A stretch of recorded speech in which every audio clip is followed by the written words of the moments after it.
Good evening. Former CIA Director Richard Helms today categorically denied that the Central Intelligence Agency engaged in illegal surveillance of Americans in the United States during his directorship.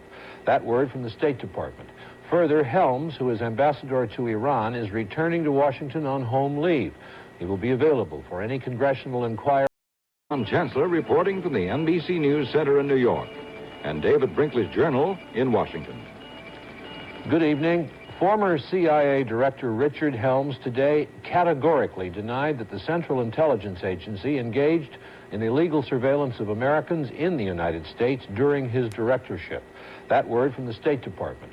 Further, Helms, who is ambassador to Iran, is returning to Washington on home leave. He will be available for any congressional inquiries into the allegations made in the New York Times that the CIA broke the law by spying on Americans.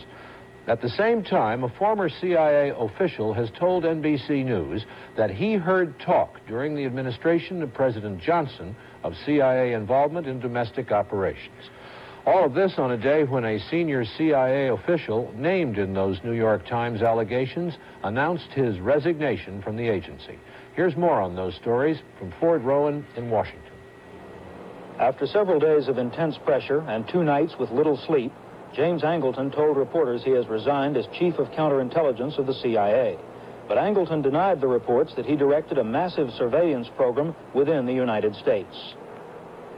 Was your branch of the CIA involved in the surveillance of American citizens here inside the United States? Absolutely not.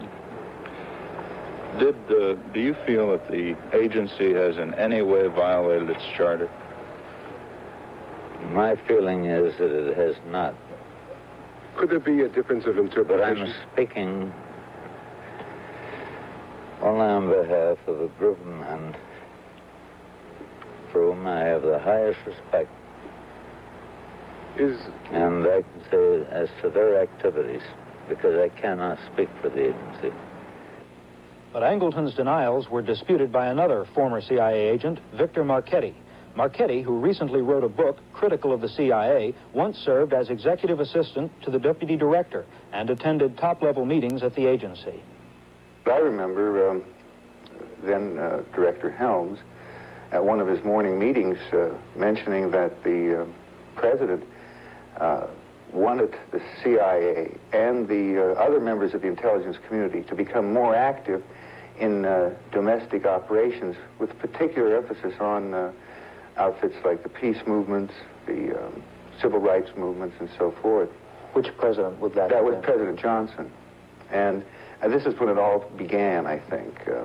I think subsequently, during the Nixon administration, it then was pushed into high gear. Do you have any knowledge of CIA activities within the United States, domestic surveillance?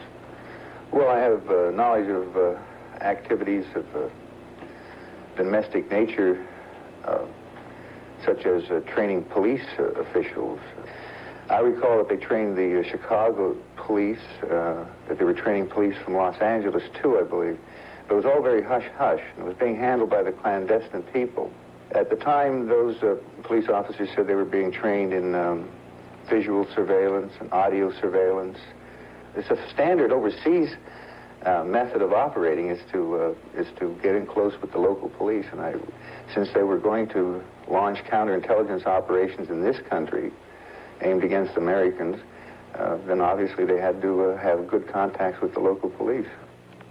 A source on the Watergate Special Prosecutor's staff said that illegal CIA activities directed by the president or members of the White House staff would fall within the jurisdiction of the prosecutor. The source said the prosecutor's office is rechecking its files and watching developments to see if it should investigate the allegations that the CIA was misused. Ford Rowan, NBC News, Washington.